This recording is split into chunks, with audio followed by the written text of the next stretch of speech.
आप लोगों को हित अहित का ज्ञान होना चाहिए।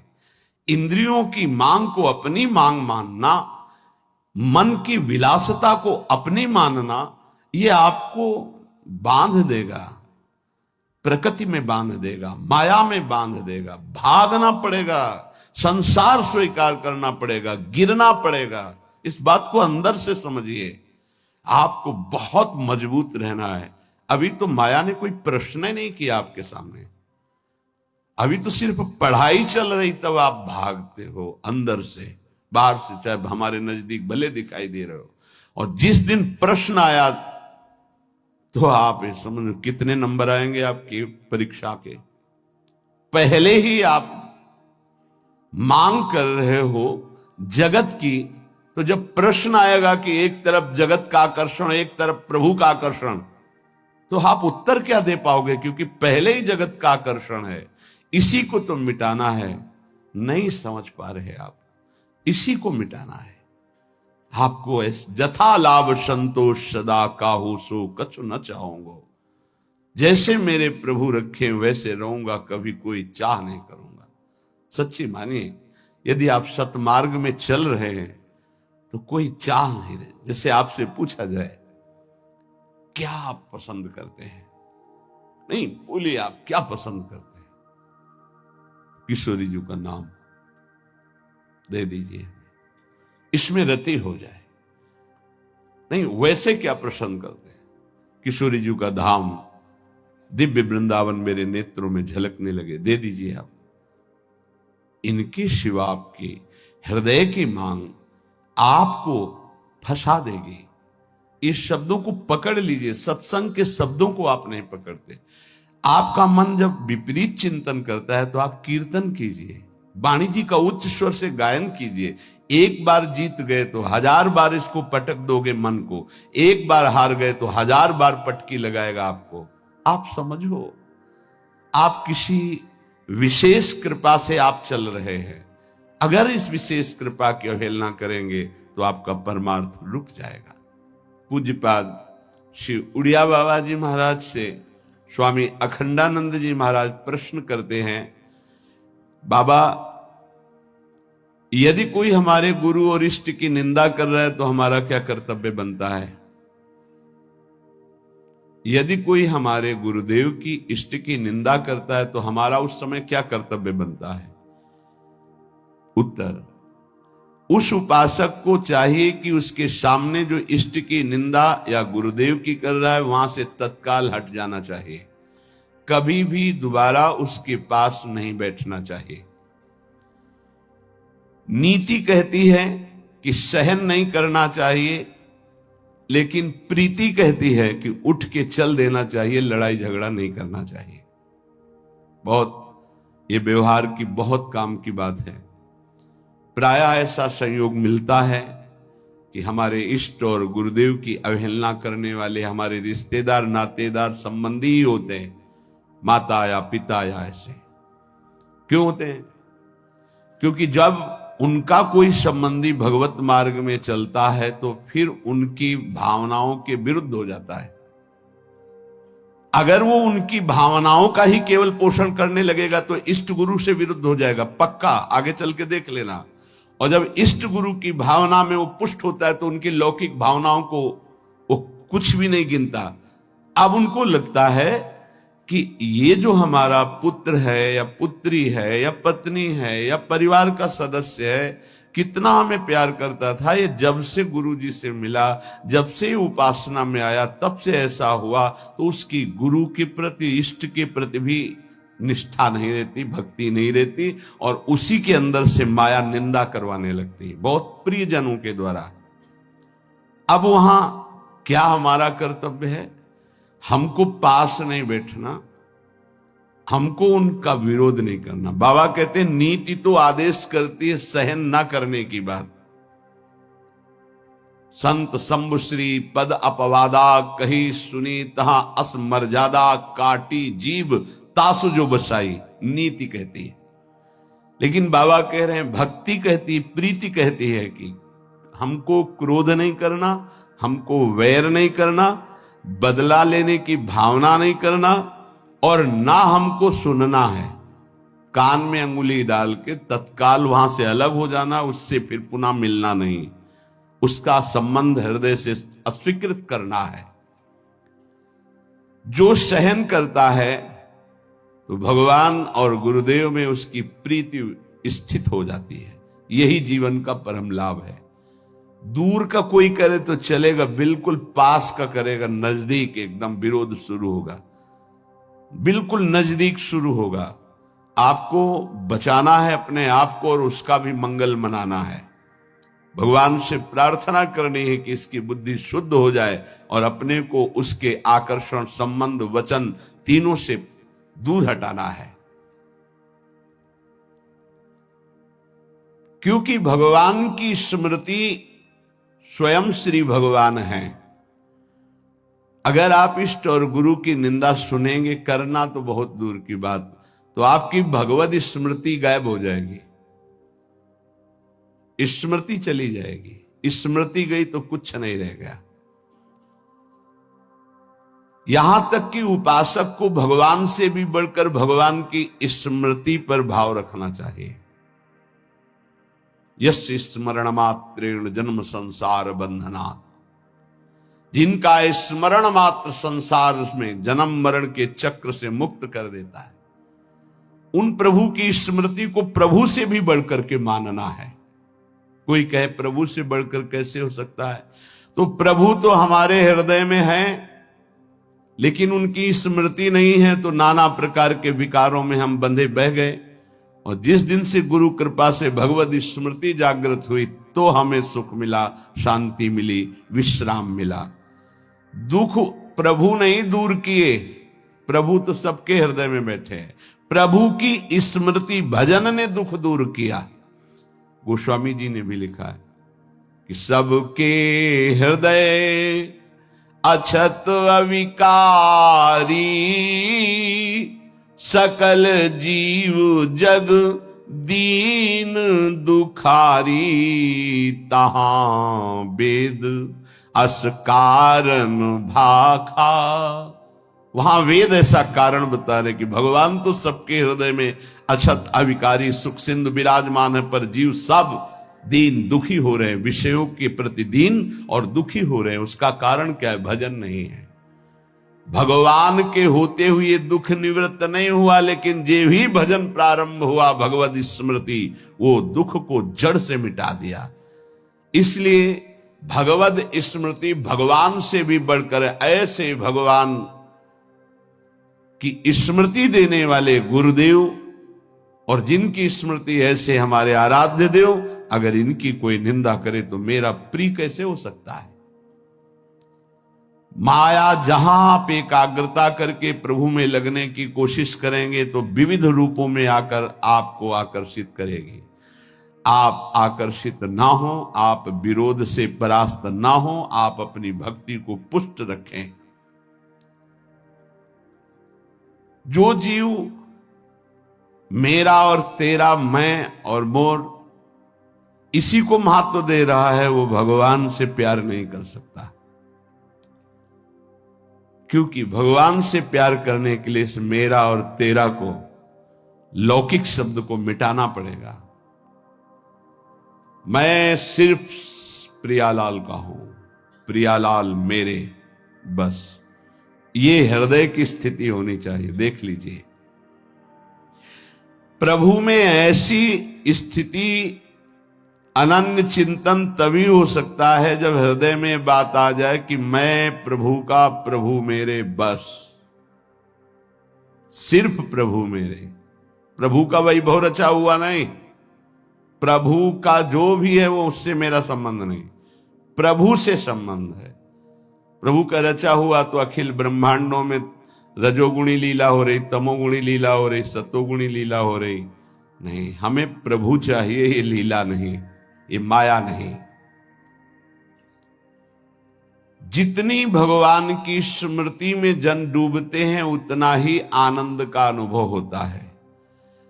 पर जब हृदय में भोगों के प्रति राग होता है, तो जब वो नहीं मिलता तो क्रोध हो जाता है, चिड़चिड़ा स्वभाव हो जाता है, नाक में गुस्सा भर जाती है। ये उपासक सावधान इस वृत्ति से। नहीं, अगला इसका जो कदम है उसका नाम है भय। राग भोगों का, बराबर भोग तुम्हें मिलते रहे ऐसा सृष्टि में कभी किसी को नहीं होता। परिस्थिति बिगड़ती भी है, कभी ऐसी परिस्थिति आती है कि मनोनुकूल भोग नहीं मिलते। उस समय क्रोध, चिड़चिड़ा स्वभाव, नहीं शासन में लीजिए, नहीं अगला कदम जो है वो बड़ा भयावह है। राग से क्रोध और क्रोध से भयावह स्थिति। नित्यानंद रस की अनुभूति के लिए चलने वाला उपासक हृदय में भोगों का राग न रखे, नहीं तो क्रोध, चिड़चिड़ा स्वभाव हो जाना, कुछ अच्छा ना लगना, वो विध्वंसक भाव आगे भय उपस्थित कर देगा, आपकी चेष्टा भयावह होगी। भक्ति में मुख्य बात है भक्त कभी भी महापुरुषों के वचनों की अवहेलना न करे, अपराध न करे। इसका पूरा ध्यान रखे, नहीं तो बुद्धि भ्रष्ट हो जाएगी। ये मैं गूढ़ बात कहता हूं। जिन उपासक के अंदर भोगों का राग है, क्रोध है, भयावह कल्पनाएं हैं, वो आज्ञा का उल्लंघन करते हैं। अगर आज्ञा पर चलोगे तो कभी माया आपको परास्त नहीं कर पाएगी। साधन भक्ति, जब सिद्धा भक्ति में फिर निश्चिंतता आती है, निर्भयता आती है, निशोक आता है। साधन भक्ति में साधक को बहुत सावधान रहना है। ये 6 बातें साधन भक्ति में होंगी तभी सिद्ध स्वरूप जागृत हो जाएगा। पूज्यपाद उड़िया बाबा जी, चिदानंद समुद्र भगवान की निश्चित प्राप्ति हो जाएगी, सिद्ध पुरुष हो जाएगा यदि ये 6 बातें रही। पहले, भारी से भारी आपके प्रति कोई अपराध कर दे तो उसे क्षमा करने की आपके अंदर वृत्ति होनी चाहिए। क्रोध करके उसको मानसिक संकल्प करके दंड देना, या शारीरिक दंड देना, या समुदाय से दंड दिलाना, किसी भी प्रकार का ऐसा भाव नहीं होना चाहिए।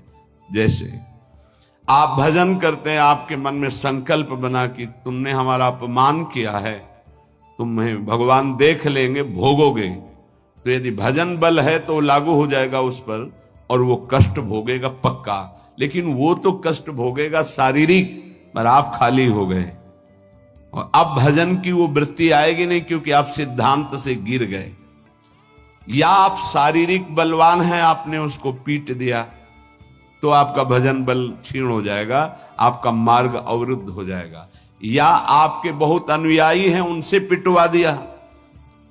किसी भी तरह से दंड दिलवाना भक्ति को खो देना है, ये बात अच्छे से समझ लीजिए। तो पहला है क्षमा।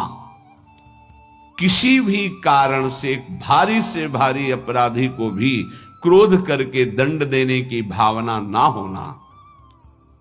दूसरा है, कभी भी किसी भी वस्तु, व्यक्ति, स्थान पर महत्व रखकर अपने प्रभु को भूल जाना, ये बहुत सावधानी की जरूरत। तभी आप सिद्ध होंगे, परिपक्व अवस्था तभी आएगी।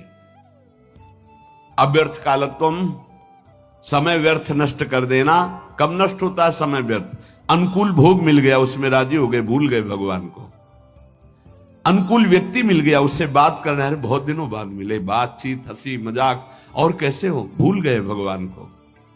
वस्तु, व्यक्ति, स्थान, पदार्थ, पद, चाहा हुआ कुछ भी मिले, उसके मिलने में यदि आपका भजन छूट गया तो आपकी भक्ति बाधित हो जाएगी। ये सावधानी कहां है, किस साधक में?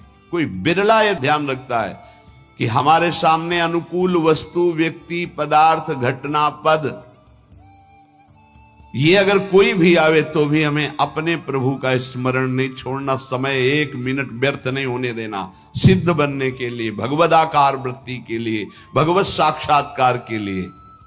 तीसरा, जिन भोगों को निषेध किया गया है, तुम्हारे आसपास सब हो, सुविधा हो भोगने की, तो भी तुम्हारे हृदय में भोग लालसा ना हो। अगर हो भी जाए तो भोगना नहीं। आवश्यकता से अधिक धर्म अनुकूल भोग भी ना भोगे। फिर धर्म के प्रतिकूल तो बात जाने दो, जितनी आवश्यकता है। ये बहुत सूक्ष्म विषय है। जैसे भोजन में मीठा बहुत प्रिय होता है, किसी को नमकीन बहुत प्रिय होता है। जहां अनुकूल भोजन आया, अधिक मात्रा में लिया, उस दिन नोट करना, आप भजन नहीं होगा। वो भजन जो स्वाभाविक होता था रोटी दाल में, वो नहीं होगा, आप देखना। तो कितनी दुश्मन है वो वस्तु जो हमें प्रभु के स्मरण में शिथिलता दे दे। रुचि नहीं रह गई भजन की, फिर बातें होती हैं बैठ करके, प्रपंच की बातें, और या फिर बहुत खूब सो रहा है, सारी शक्ति पचने में लग जाती है। जब उदर में जरूरत है 500 ग्राम 400 ग्राम भोजन की, और आपने दबा करके उसमें 1.25 किलो भर दिया, अब इसके बाद पानी गया, अब वो सारी आपकी जीवनी शक्ति उसी में लग गई पचाने में, तो भजन के लिए आपके पास सामर्थ्य कहां रह गई। बार बार जमवाई लो, बार बार टहलो, बार बार लेटो, क्योंकि वो पच जाए ना, और वो कि बर्बाद ना हो। तुम ही हो भारत में सार्थक करने वाले, और तो जीव है ही नहीं भाई। और भी तो पशु पक्षी, तुम अपनी केवल हो, तुम उतना ही सेवन कीजिए, वो कोई और पालेगा, पशु पक्षी पालेंगे, कुछ चीज बर्बाद नहीं। आप छोड़ दीजिए, उसमें चींटियां लग जाएंगी, वो चींटी पालेंगी, बहुत से कीट पतंगे वो पालेंगे। आप ऐसा ना सोचे कि बर्बाद हो। तो उपासक को पदार्थ, वस्तु, व्यक्ति, हमें किसी व्यक्ति से इतना प्रेम नहीं कर लेना कि वो उसके मिलने पर प्रभु का विस्मरण हो जाए। ये बहुत सूक्ष्म बातें महापुरुषों के द्वारा शोध कर कही गई हैं। चौथा, सम्मान सबको बहुत प्रिय है, बहुत प्रिय है। सम्मान किसको अच्छा नहीं लगता? पशु पक्षी को भी अच्छा लगता है सम्मान। पुचकार कर, दुलार करो, प्यार करो, सम्मान दो। जो भगवत मार्ग में सिद्धावस्था को प्राप्त होना चाहता है, सम्मान को जहर की तरह देखे और नीच पुरुषों द्वारा किए हुए अपमान को अमृत के समान पान करके निराभिमानी बन जाए। चौथी बात है, देखो परमार्थ को तो समझना ही पड़ेगा। ये बहुत जहरीली बात है। सिद्धावस्था ऐसे प्राप्त नहीं होती। पहला, तुम्हारा कोई किसी भी तरह से अपराध करे, तुम्हें क्षमा करना है। ना मानसिक, न शारीरिक, न वाचिक, न व्यवहारिक, किसी भी तरह का उसको दंड देने का विधान, यद्यपि सामर्थ्य है फिर भी नहीं। पहला। दूसरा, कभी भी किसी भी वस्तु, व्यक्ति, स्थान के आकर्षण में प्रभु को नहीं भूलना। यह तुम्हारे ऊपर शर्त है। तुम्हारे सामने कोई व्यक्ति आए, वस्तु आए, पदार्थ आवे, घटना आवे, प्रभु को नहीं भूलना। अंदर राधा राधा राधा, किशोरी जी से बढ़कर प्रिय कौन हो गया, जिससे अगर प्रभु को भूल जाते हैं तो वो बड़ा हो गया, प्रभु छोटे हो गए। वो पदार्थ बड़ा हो गया, वो संपत्ति बड़ी हो गई, वो व्यक्ति बड़ा हो गया, वो घटना बड़ी हो गई जिसने प्रभु को भुलवा दिया। नहीं। तीसरा, विविध प्रकार की भोग सामग्री आसपास फ्री भोगने के लिए हो, फिर भी नहीं भोगना, क्योंकि हमें भगवत साक्षात्कार करना है। अनुकूल धर्मयुक्त भोग भी उतना भोगना है जिससे हमारा भजन चले। जैसे खान पान, विश्रामात उचित।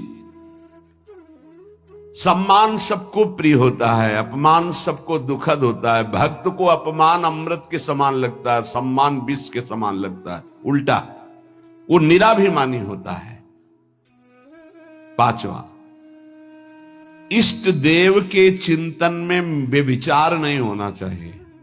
बेविचार, ये परिपक्व भगवत साक्षात्कार की बात है, साधारण साधक की, प्रारंभिक साधक की बात नहीं है। 4 बार शिव जप लिया, 5 बार अमुक जप लिया, फिर जप लिया, ये जप लिया, वो जप लिया, नहीं। केवल अपने इष्ट देव में ही। अगर शिव है तो शिव संबंधी, राम तो राम संबंधी। अब ये सिद्धावस्था की तरफ जा रहा है साधक। यहां खिचड़ी नहीं होगी, यहां सीधे एक वृत्ति केवल अपने इष्ट देव की। उन्हीं का स्वरूप, उन्हीं का सेवा, उन्हीं का नाम जप, उन्हीं के गुण कीर्तन, उन्हीं के प्रेमियों से मिलना, इष्ट मिले और मन मिले, तभी परिपक्व सिद्धावस्था को प्राप्त होंगे। छठवां, सदगुरु की शरण में रहकर उनके बताए हुए मार्ग से चलना। सिद्धावस्था ये बहुत कठिन है, बहुत कठिन है। सदगुरु की आज्ञा में जो जीवन दे दे, बहुत कठिन है। कल एक उपासक कह रहे थे कि हम बहुत प्रयास करते हैं, वर्षों हो गए करते हैं, लेकिन अभी यही निश्चय नहीं कर पाए कि मुझे जाना कहां है, जपूं क्या, निरंतर क्या करूं। तो गुरुदेव का वर्ण किया, बोले नहीं तो पूरा जीवन व्यतीत हो जाएगा, निर्णय थोड़ी कर पाओगे। ये निर्णय तो गुरुदेव के द्वारा होता है। जो गुरुदेव ने नाम दिया, जो साधन बताया, आजीवन उसी में। गुरु प्रदत्त इष्ट के विग्रह में, छवि में, नाम सेवा में सर्वस्व विराजमान है, भाव समझ लीजिए। गुरु प्रदत्त नाम मंत्र में, गुरु प्रदत्त साधना वो सिद्ध होने के लिए बहुत आवश्यक है, और उसी में स्थिति होने से सिद्धावस्था प्राप्त होती है। बहुत ये सूक्ष्म विषय सब नहीं समझ पाएंगे। भगवान विविध रूपों में विविध भाव वाले भक्तों को सुख दिया है। जब कृपा होती तो विविध रूप सब आते हैं। जो अनन्य रस का उपासक है अपने इष्ट देव का, उसे किसी में प्रियता नहीं होती। तो इसका मतलब अभी ज्ञान नहीं हुआ, नहीं नहीं, ये ज्ञान के ऊपर की बात है। ज्ञान के ऊपर की बात है। ये ज्ञान तो बहुत पहले गोस्वामी जी को हो गया था, सिय राम में सब जग जानी।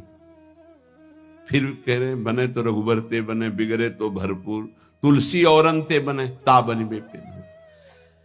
सदगुरु की शरण में साधना करने वाले उपासक की एक पहचान होती है।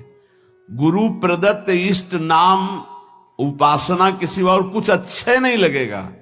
कोई सिद्धांत वर्णन उसके पकड़ में नहीं आएगा, उसको सब माया नजर आएगी। कोई भी भगवान रूप रख करके आवे, उसको प्रियता नहीं होगी। उसको प्रियता उसी में होगी जो गुरुदेव भगवान ने इष्ट दिए हैं। ये खास बात उस गुरु प्रदत्त साधन करने वाले महामहिम साधक में होती, ये सब में नहीं होती। बड़े से बड़े भगवत स्वरूप की रुचि नहीं रहेगी, उसकी रुचि नहीं रहेगी। अपने इष्ट का नाम, इस पे उसके प्राण न्यौछावर होते हैं। यही परिपक्व अवस्था में जाएगा उपासक। प्रभु के विविध रूप हैं, विविध छवियां हैं, विविध उनकी शोभा है, विविध नाम है। ये तब होता प्रारंभ में, विविधता में।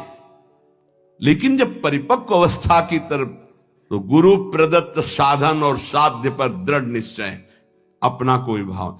आजकल गुरु बनाने के लिए जब आते हैं तो पूरा रजिस्टर भरा होता है। कोरा कागज बनकर गुरु जी के पास जाया जाता है, अब लिखो इस पे, जो लिख दोगे आजीवन इसी पे लिखा रहेगा। लेकिन यहां इतना लिखने का अवसर ही नहीं, शिष्य बन रहे और पूरा रजिस्टर भरा हुआ है। हम तो ये करते हैं, हम तो ये करते हैं, हम वही ऐसे, हमारा ये सिद्धांत, हमारे ना कोई आग्रह ना कोई भाव, ये रखा है हृदय हमारा, जो आप चाहो इस पे डाल दो, वही जीवन भर ऐसे शिष्य बना जाता है। सब अपनी भावनाएं हटाकर गुरुदेव के चरणों में। अब आप जो, ये नया जन्म हमारा है गुरु दीक्षा का, आप जो आज्ञा करेंगे वैसे ही हम चलेंगे। एक अबोध बच्चे की तरह गुरुदेव के चरणों में समर्पण। अबोध बच्चे की, मुझे कुछ पता नहीं, जैसा आप कहें वैसा मैं चलूं। ये 6 बातें जिसके जीवन में है, उसके अंदर भक्ति की निष्ठा जागृत हो जाती है और वो सिद्ध महापुरुष हो जाता है।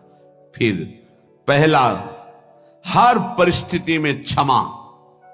बहुत कठिन है, बहुत कठिन है। कोई अपराध पे अपराध करता जा रहा है, हम क्षमा पे क्षमा करते जा रहे हैं। बड़ा प्रभाव क्षमा का है। आप तो क्षमा कर रहे हो, उसका परिवर्तन शुरू हो जाएगा। क्षमा में इतना बड़ा बल है कि जो अपराध कर रहा है उसका परिवर्तन हो जाएगा। क्षमाशील ही परिवर्तन कर सकता है। क्रोध करने वाला या दंड देने वाला महान नहीं माना जाता, क्षमाशील महान माना जाता है। दूसरा, कभी भी किसी भी परिस्थिति में समय व्यर्थ न जाना, वस्तु व्यक्ति स्थान के संयोग में। तीसरा, कोई भी भोग सामग्री समीप फिरी पर नहीं भोगना प्रभु के। मेरे प्राप्ति के लिए मेरा भक्त सब सुखों का त्याग करता है, भगवान ने कहा। जो पवित्र भोग हैं उनको भी आवश्यकता के अनुसार ही, विधि भोग हैं जिनका निषेध नहीं किया गया, धर्म पूर्वक भोग सकते हैं, उनको भी आवश्यकता के अनुसार जितना कम से कम सेवन कर सके। चौथा, सम्मान को विश्वत नीच पुरुषों द्वारा किए हुए अपमान को अमृत मानकर निराभिमानी रहना। पांचवा, निरंतर अपने गुरु प्रदत्त उपासना में आसक्त और इष्ट देव पे आसक्त, जो गुरुदेव ने बताए। छठवां, सदगुरुदेव की पूर्ण शरणागति, पूर्ण आश्रय, एकदम कोरा कागज बनकर वो जैसा जैसा कह रहे हैं वैसे चलने से भक्ति निष्ठा जागृत हो जाती। भक्ति निष्ठा जागृत होने पर वो सबसे अधम और छोटा अपने को समझने लगता है, अपने को इतना तुच्छ मान लेता है कि उसके भजन सेवा सद्गुण जितने हैं उनका उसके अंदर अभिमान ही नहीं आता। इसी कारण वो सिद्ध हो जाता है। थोड़ी सी साधना अभिमान उत्पन्न कर देती, क्यों? क्योंकि गुरु कृपा नहीं है। इसलिए जहां निराभिमानी होकर प्रभु से अपना संबंध जो था है, जो रहेगा, उसका बोध हुआ, उसी समय उसे भगवान की प्रेम लीलाओं का अनुभव होने लगता है।